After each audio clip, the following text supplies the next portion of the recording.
Everyone, कैसे हो आप लोग और कैसा रहा आज का दिन? कमेंट करके ज़रूर से बताइएगा। आई होप कि आज भी आप लोगों ने एक अच्छा प्रॉफिट बनाया होगा मार्केट से, क्योंकि कल के दिन जैसे हमने बताया था मार्केट में आज कुछ वैसा ही देखने के लिए मिला है।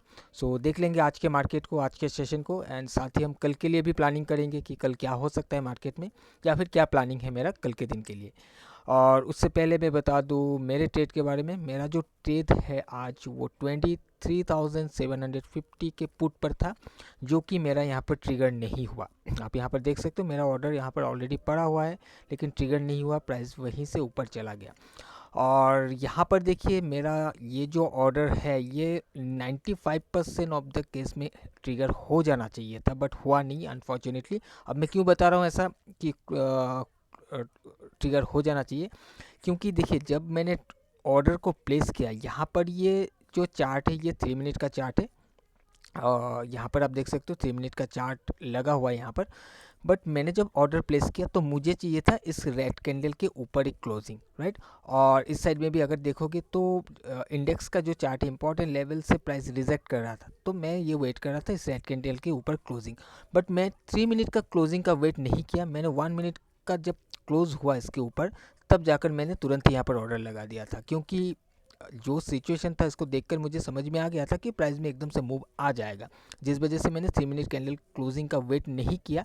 और 1 मिनट का एक कैंडल जैसे ही इस रेड कैंडल के ऊपर क्लोजिंग हुआ मैंने तुरंत ही ऑर्डर लगा दिया, लेकिन कुछ पॉइंट के लिए मेरा ऑर्डर ट्रिगर नहीं हुआ एंड प्राइस जाकर यहाँ क्लोज हुआ, और वहीं से प्राइस में अप डायरेक्शन का मूव हमें देखने के लिए मिला है। और जैसे कि मैंने कल के दिन में बताया था, जो टारगेट है वो 23,500 का पहला टारगेट है। सो यहाँ पर आप देख सकते हो प्राइस फिर से कंटिन्यू किया। और ओके, सो आगे बढ़ने से पहले मैं बता दूं कि हमारा अप्रैल 25 का बैच स्टार्ट होने जा रहा है। सो अगर आप लोग इंटरेस्टेड हो तो मुझे डीएम कर सकते हो, मुझे ईमेल कर सकते हो eom@ecourse@gmail.com पर। और अगर टेलीग्राम करना है तो टेलीग्राम चैनल के इन्फो पर चले जाना, वहाँ से आप डायरेक्टली मुझे डीएम कर सकते हो कुछ भी अगर आपका क्वेरी है। बाकी इस कोर्स में आपको क्या सिखाया जाएगा आपके सामने आप पढ़ सकते हो, क्या क्या चीज़ आप लोग इस क्लास में सीखोगे। ओके, अब चलिए आगे बढ़ते हैं। सो यहाँ पर निफ्टी को देखिए 23,500 का जो मैंने पहला टारगेट बताया था, यहाँ पर आकर इसने अपने टारगेट को हिट किया। एंड बैंक निफ्टी का भी लगभग 51,000 के आसपास आकर ही इसने क्लोज किया है।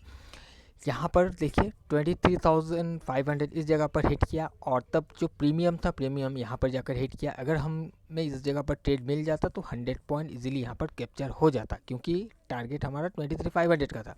बट अनफॉर्चुनेटली यहाँ पर मिला नहीं और प्राइस ऊपर ऊपर से चला गया। एक बारी के लिए यहाँ पर भी ट्रेड ले सकता था, बट मैंने फिर यहाँ पर कोई ट्रेड नहीं लिया। ओके, तो आज के दिन कोई ट्रेड बनानी है। अब चलिए हम चार्ट पर चलते हैं और देखते हैं। ऑलराइट, सो कल जैसे कि वीडियो में बताया गया था कि आज के दिन एक रेड कैंडल फॉर्म होना चाहिए, बहुत ज़्यादा चांसेस है कि एक रेड कैंडल फॉर्म हो। और इसका जो रेजिस्टेंस जोन था यहाँ से लेकर यहाँ तक का 23,800 से लेकर 23,700 का मैंने बताया था। अगर ओपनिंग इसके नीचे होता है तो यही जोन इसके लिए रेजिस्टेंस बनेगा।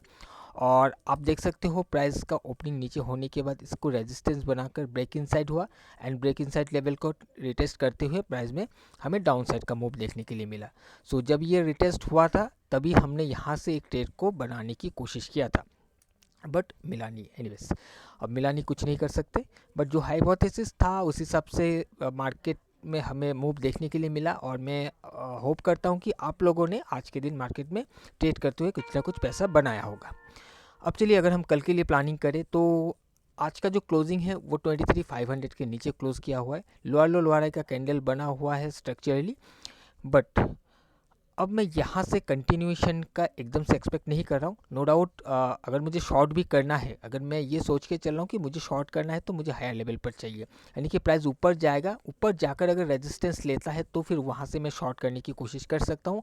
और ये 23,500 ब्रेक होकर फिर हमारा जो यहाँ पर 23,300 के आसपास जो सपोर्ट एक बना था, जो डिमांड एरिया पड़ा हुआ है, वहाँ तक भी आने की कोशिश कर सकता है, क्योंकि इसका जो रिट्रेसमेंट है अभी तक कंप्लीट नहीं हुआ। अगर आप देखोगे मैक्रो चार्ट पर जाकर, जो रैली स्टार्ट हुआ था यहाँ कहीं से स्टार्ट हुआ था, और पिछले स्विंग पर जाकर इसने रेजिस्टेंस लेकर अभी लोअर लो लोअर हाई का स्ट्रक्चर बनाया हुआ है। सो रिट्रेसमेंट कहीं ना कहीं इसको एटलीस्ट 23,000 तक तो आना चाहिए। और यहाँ से फिर सपोर्ट बिल्ड करके ऊपर जाना चाहिए। अब ऐसा नहीं कि आना चाहिए तो 100% आएगा ही, जो हम जस्ट एक्सपेक्ट कर रहे हैं कि प्राइस को यहाँ से रिट्रेस करके यहाँ तक आना चाहिए एक बार। यहाँ से अगर सपोर्ट मिलता है तो फिर एक नया हाई बनाने की कोशिश करेगा। बट कल के लिए अगर हम से प्लानिंग करें तो कंटिन्यूएशन में ट्रेड हम तभी बनाएंगे, यानी कि डाउन साइड में ट्रेड तभी बनाएंगे जब प्राइस हायर लेवल पर जाकर कोई रेजिस्टेंस बिल्ड करेगा। अगर ऊपर जाकर रेजिस्टेंस बिल्ड करता है तो वहाँ से हम शॉर्ट के लिए प्लान कर सकते हैं। और अगर ये 23,500 के ऊपर ओपन होकर यहीं कहीं पर सपोर्ट बिल्ड करने लगता है तो यहाँ से लॉन्ग किया भी जा सकता है, जो कि इस वाले रेजिस्टेंस एरिया तक का टारगेट को लेते हुए। क्योंकि अगर प्राइस यहाँ से सपोर्ट ले लेता है तो कहीं ना कहीं वो रेजिस्टेंस तक जाने की कोशिश करेगा। और पहला जो अभी आज का जो भी सेशन है इंट्राडे के सेशन के दौरान, यहाँ पर एक सप्लाई जोन बना कर आया था और इस सप्लाई पर जाकर फिर प्राइस रुक सकता है। अगर इसको गिरना है तो यहाँ से फिर ये गिरने की कोशिश कर सकता है। ओके, सो आई होप कि आपको समझ में आ रहा होगा कि क्या प्लानिंग है मेरा कल के दिन के लिए। अब चलिए बैंक निफ्टी को देखते हैं। ओके, सो बैंक निफ्टी का जो रेजिस्टेंस एरिया था, मैंने बताया था कि ये 52,000 से लेकर इस दिन का जो भी हायर एरिया है यहाँ तक का एक जोन बनता है। प्राइस नीचे से ओपन होता है तो यही इसके लिए रेजिस्टेंस बनना चाहिए और प्राइस वहीं से रेजिस्टेंस लेकर गिरना चाहिए। और आप देख सकते हो प्राइस का ओपनिंग यहाँ होने के बाद इसी एरिया को रेजिस्टेंस बनाया और फिर प्राइस में वहीं से गिरावट हमें देखने के लिए मिला है। अब इसको भी अगर हमें शॉर्ट करना है तो हमें हायर लेवल से शॉर्ट करना पड़ेगा। कहीं ना कहीं इस एरिया से एक सप्लाई आया था, प्राइस अगर यहाँ पर जाकर फिर से गिरने की कोशिश करता है तो वहाँ से शॉर्ट किया जा सकता है। इस एरिया से शॉर्ट करना थोड़ा सा रिस्की हो सकता है क्योंकि एक अंडर राइटर का लेवल यहाँ पर पड़ा हुआ है जो कि 51,000 का।